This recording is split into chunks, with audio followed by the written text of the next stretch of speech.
Alright guys, welcome back to another video here on the Off-Grid Garage. Today with another test with our big tester and the battery. Let me show you the setup.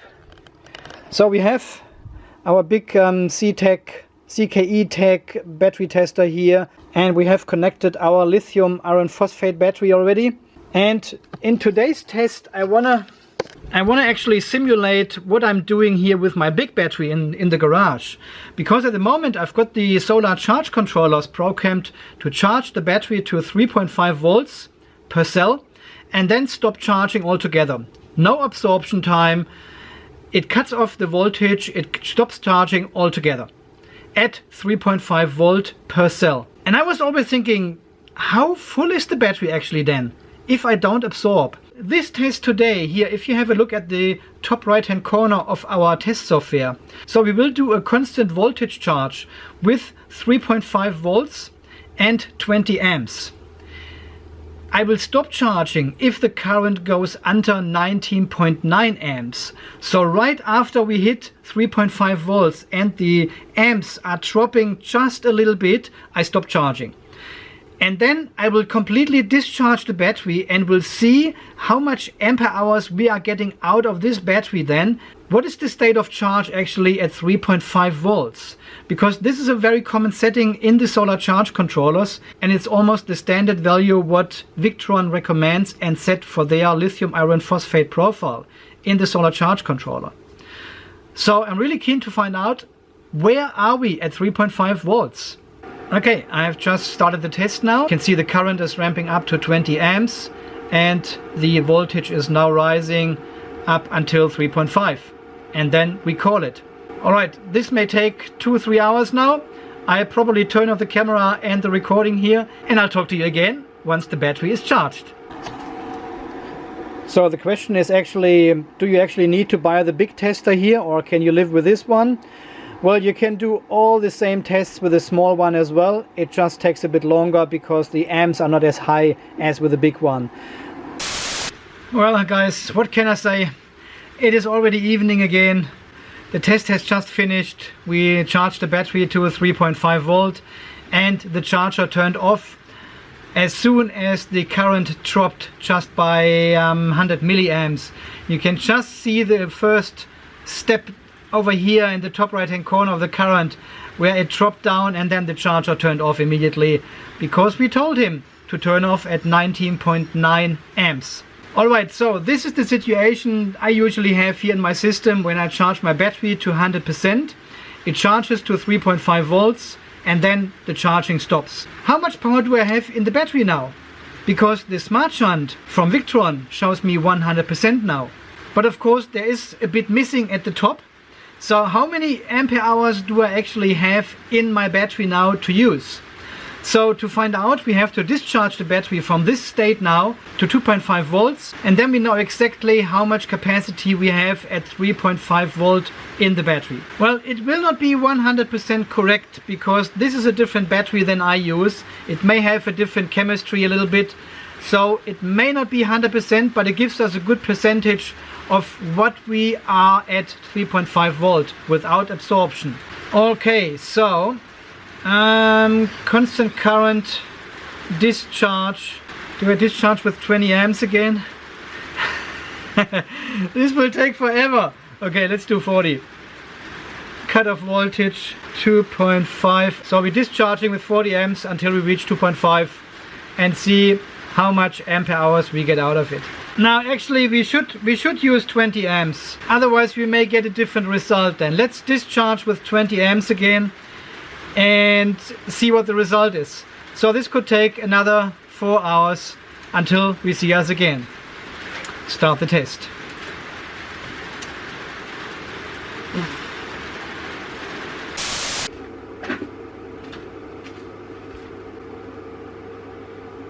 It is 22:11 again. PM, yes, PM. Still in the garage, still watching the graph. Well, no, I didn't.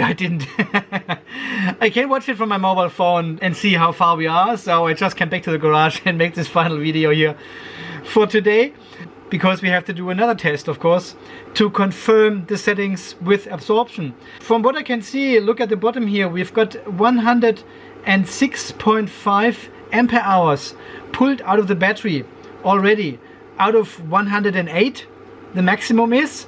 So this is pretty much 100% state of charge at 3.5 volts. It's almost 107 now, and we are still discharging with 20 amps. 5 hours 20 minutes. That is insane. So what would you actually get if you absorb at 3.5 volts? The absorption time should actually be very small and very short, because, well, the battery is almost 100% charged anyway. I don't think absorption makes any difference at all at 3.5 volts, because Victron has 2 hours of absorption time in their standard profile for lithium iron phosphate batteries. So we're actually charging the battery to 99.5% or something.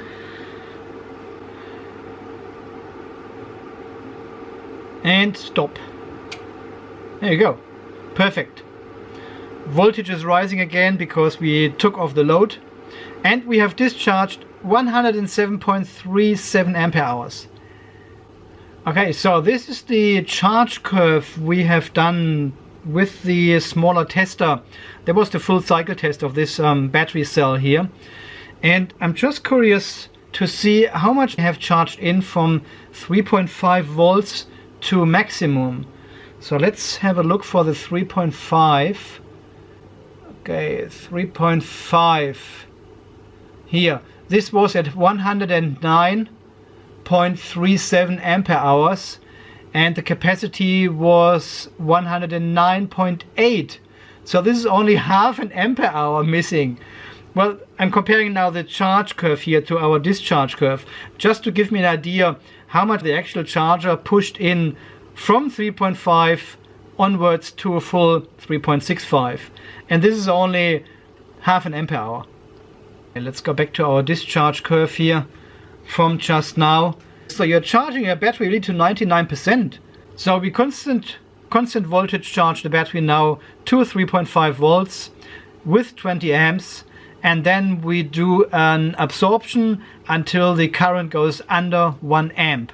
Let's keep the 0.1. This is the lowest setting we can set, and this is the closest we can get to the Victron 2-hour absorption time it gives the battery, which I think is insane.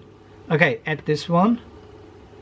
Okay, and then once we have done that, we do a constant current discharge with 20 amps down to 2.5 again, and measure the capacity then and see if we get more than 107 out of it, and how much more is it. So does it really matter if we absorb or not at 3.5 volt? It almost looks like it doesn't make any difference at all. This is only half an ampere hour. So absorption time should be very low. It should be very quick. Okay, and then the next test would be, and we do exactly the same measurement again, just for 3.4 volts, and see how much capacity we have left then, just to give us an idea. Right? Okay, this takes 5 hours, then 10 hours to recharge.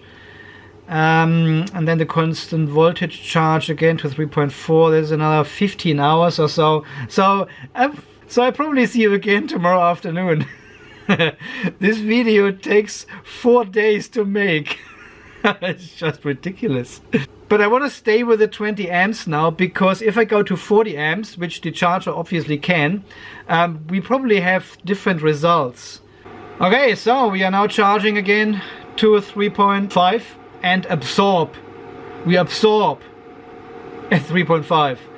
And then we do another capacity test and see what the difference is.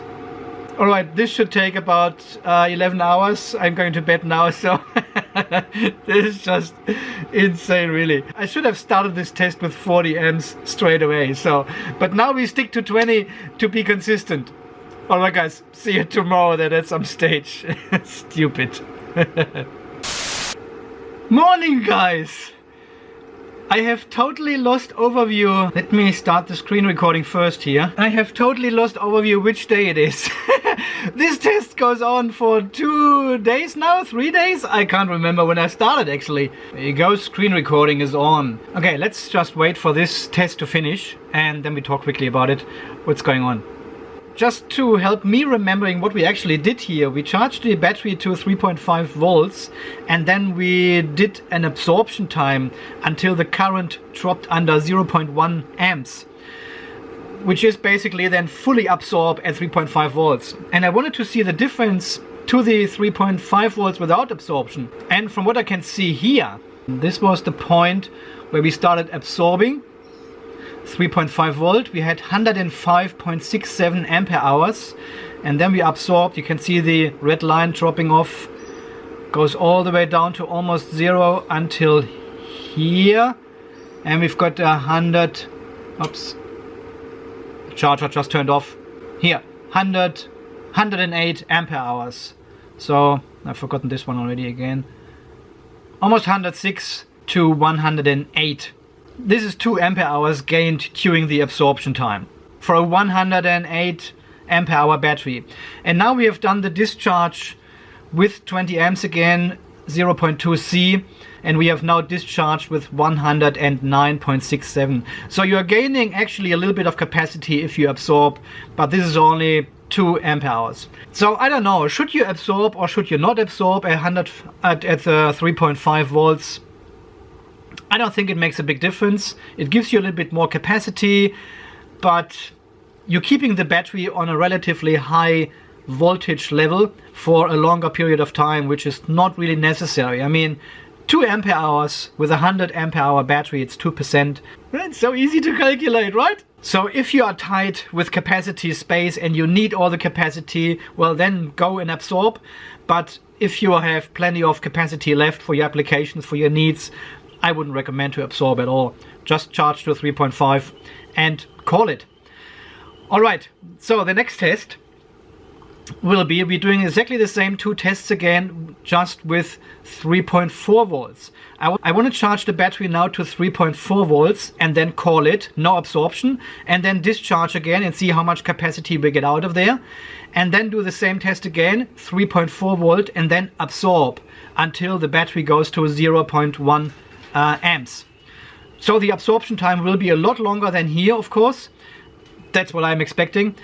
And we will gain a lot more capacity. But do we go into these areas, do we charge to 100%? Because this is clearly 3.5 volt plus absorption is 100% state of charge, 100% capacity then. Will the 3.4 volt test be similar? Do we charge to 100% as well, just with a longer absorption time? I'll find out. Okay, so I have now programmed our task planner here again. So the first step would be to do a constant voltage charge up to 3.4 volts only with 20 amps. And then if the current goes under 19.9 amps, we stop charging. So this will be exactly when we reach 3.4 volt, the amps should go down quickly and turn off the charger. And then we do a constant current discharge again with 20 amps down to 2.5 and see how much capacity we get out of that. Okay, this will be another 10-hour test now, so it will be like 8 or 9 p.m. again. What am I doing here? All right, let's start this. All right, see you later. I just missed the end of the test by a few seconds. 4 hours and 53 minutes. You can never get it right. Well, we've got 2 curves here, the charge curve and the discharge curve in one diagram now. So first is the charge curve, steep rise of voltage. And then this is a bit weird here, this part. I've never seen this before. But it might be the scale of the whole diagram here. So and then we plateau a little bit and then we slowly rise voltage until 3.4 volt. And then the amps drop under 19.9 amps. Charging stops at 98.07. And then we did a discharge again, 20 amps, constant current going all the way down. And now we have discharged with 97.6, 97, so almost 98 ampere hours as well. So I'm not sure, I can't really remember all these numbers and figures now of these tests here I've done. Well, let's do the last test. I've got everything here. So, okay, I just programmed our new task list for the last test of this video. I know, a lot of testing, right? But I need to know this. So, we constant voltage charge with 20 amps to 3.4 volt, and then we absorb until the current goes almost to 0.1 amps. And then we do another discharge to 2.5 again and see how much capacity this is. So I'm writing this one down now. Now I don't. I'll put all these numbers and figures together at the end. And so I'll just start this test now. I don't know any of the other values anymore. 20 amps. Okay, start.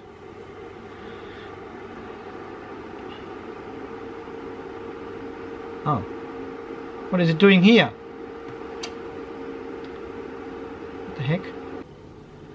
Okay, constant voltage charge, 20 amps, 3.4, and then we absorb, and then constant, and then discharge, constant current, 20 amps until 2.5, and then 0. Okay. Okay, okay, okay.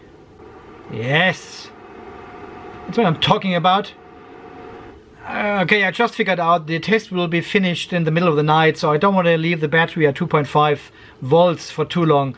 So I just did a third step here in the task sequence to recharge the battery to 3.35 volts and then call it. So there should be around 50%, something, could be 30, could be 50, could be 60, who knows. Okay, let's start this test now. Charge to 3.4, absorb, and then discharge to 2.5, measure the capacity, and then recharge again a little bit. So we don't want to leave the battery that low for too long. Alright, this should be ready by tomorrow morning, guys. Day number 3 tomorrow of this whole test here. It all takes forever, right? Well, the good thing is I have made other videos in between. While the tester was running here, I've done other work here. I will show you this in one of the next videos. And I also have flicker-free light now here. Did you notice? I bought some LED upgrades. And they work. There's no flickering anymore. When I fill my workbench, nothing flickers.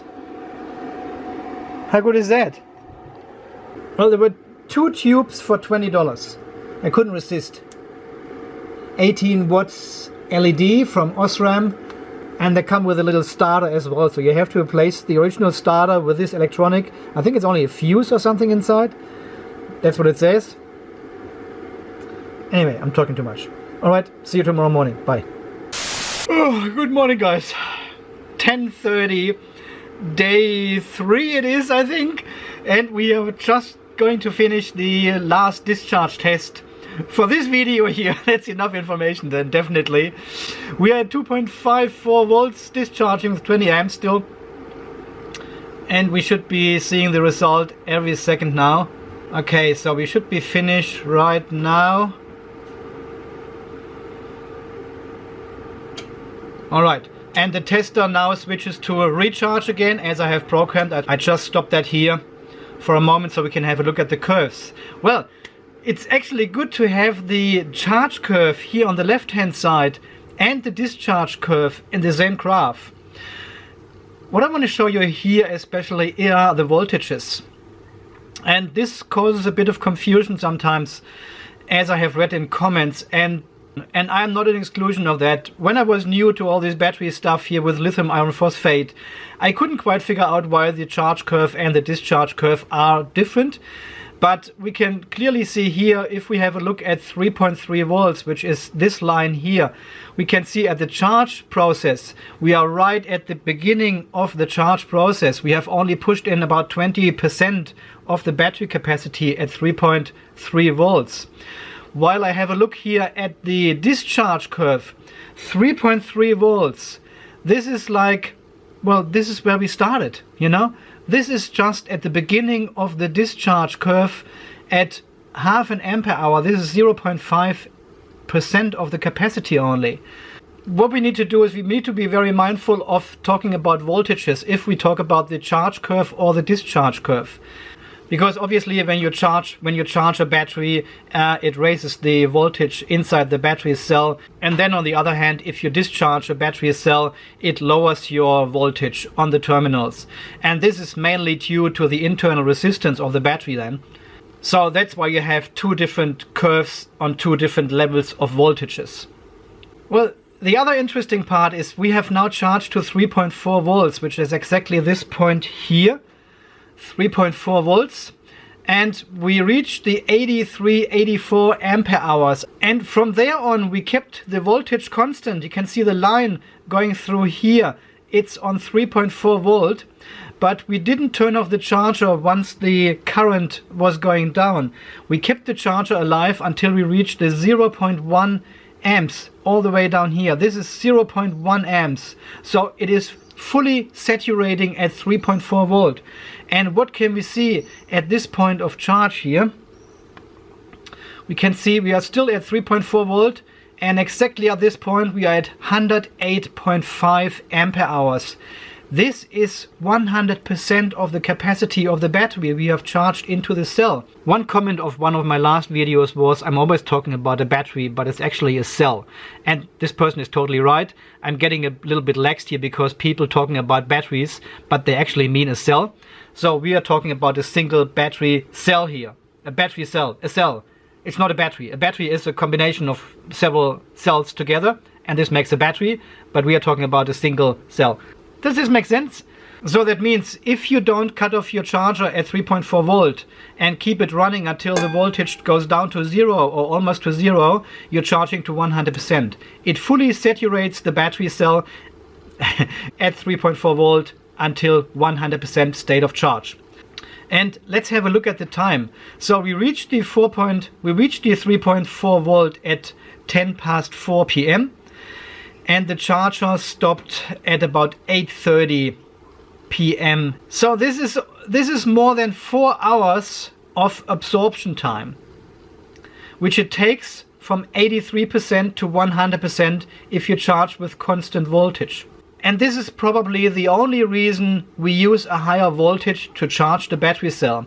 If we go to 3.5 volts here at this stage, we will have a far lower absorption time because the cell has already reached a higher state of charge. If you have time during charging, charge only to 3.4 and then give it time to absorb, and it will eventually charge to 100% or very close to 100% anyway. If you don't have time, you charge to a higher voltage like 3.5 or 3.55 volt even, and this whole time frame from here to here will shrink down to only a few minutes. So that means if you would stop charging at 3.35 volts and then start absorbing, it could potentially take a day or 2 days to reach 100%. But eventually the battery will always charge to 100% if you don't cut off your power of your charger. Alright guys, so far for this testing, I will put all the information of all these tests we have done for the last 3 days now together and put them here on the screen, and then we briefly talk about it again and see what the differences are to charge to different voltages with your cell, and what's the best recommendation or what we can see from these graphs and from the results. I'll do this tonight. The sun is out. We've got only 3 amps outside at the moment due to the shading. But the sun will be out very soon, and I want to do more testing today with the solar panels on the roof here and see which ones are good and which ones are not so good. So I'll put this information together tonight and then we talk again. Alright, see you in a second. Welcome back guys. Is it day 4 or day 3? I cannot remember, I don't know. We've done so much testing now in the last couple of days. I have lost totally overview. I have no idea. Well, anyway, the results are in. Let's have a look here at the numbers again from the last 2 or 4 tests we had. We charged the battery cell or the cell to 3.5 volts with absorption, without absorption, and both times the battery charged to almost 100%. A little bit different result at the 3.4 mark. If you stop charging at 3.4 volts per cell, you will get about 90% state of charge then of capacity. And if you leave the charger running at 3.4 volts and keep the voltage constant, it will start to absorb and eventually charge to 100% as well. I'm not sure if it was Jeremy or Matt on the channel who left a long comment. There is a certain threshold in the charge curve. If you go over this voltage and keep absorbing, the battery cell will always charge to 100%. And if you stay underneath this threshold, the battery will not charge at all, or it will be super inconsistent. It could be 50%, it could be 80%. It is not consistent then. And I'm trying to find this spot. I'm doing more testing now with the battery cell here and the testers. And I'm trying to find this spot for this chemistry here, for this test battery. But to summarize this all up, it is better for the battery cell if it stays in a lower voltage region. So the higher you charge, the higher the voltage is at the cell, the more unhealthy it is for the cell. So that's why you are trying to keep the voltage as low as possible, but still charge the battery. So why do we charge to a higher voltage anyway then, if it's not healthy? The answer is simply time. You're saving a lot of time. As you have seen when we absorbed at 3.4 volt, it took hours and hours to fully charge the battery. While at 3.5 volts, just a bit higher in voltage, the battery charged fairly quickly to 100% state of charge. And one of you guys left a comment not long ago under one of my videos and said, well, he's living on a boat, and as long as he is in the harbor, he uses shore power, that's all fine, and charges the batteries. But if he goes on the water, he's trying to charge the battery as quick as possible with the solar he has got on the boat, because he never knows what the weather is like the next day. And this makes totally sense in this circumstances, in this situation. You want to charge your battery as quick as possible and keep it full as long as possible. Because you never know, the next day it could be a storm, it could be cloudy, it could have shading because of your sail, and you need all the power for your radios and navigation and lighting and everything on the boat. So this makes totally sense to then charge the battery to a higher voltage, and it charges quicker. You don't have hours and hours of time to absorb at 3.4 volt. You would never do that. But here in a stationary environment, it's a bit a different story, because the capacity of the batteries are usually fairly high, and you normally have a lot of time to charge your cells up and your battery. In a stationary environment, you can actually drop your voltage a little bit to 3.45 or even to 3.4 and then let it absorb. Yeah guys, after all this testing, I have now changed the settings in my solar charge controllers and the BMS accordingly. But I'll make a separate video about this, because I think it's worth having a discussion about these settings as well. So, well guys, anyway, I found this very, very interesting to see what's happening 3.4, 3.5 volt without absorption. What is the difference, and how does the cell actually react to these different settings. Yeah, some of you guys have left comments under my videos what kind of other tests I should run with the tester and the battery cell. So I will do this in the future, and then I'll make a separate video about each of these tests so we can all learn about this. Okay guys, as always, thank you so much for all your support here on the channel, for all your subscriptions, for all your comments. And don't forget to stay charged, stay safe, and we shall see us again in one of the next videos coming out very soon. Okay guys, thank you again for watching. See you then. Bye bye.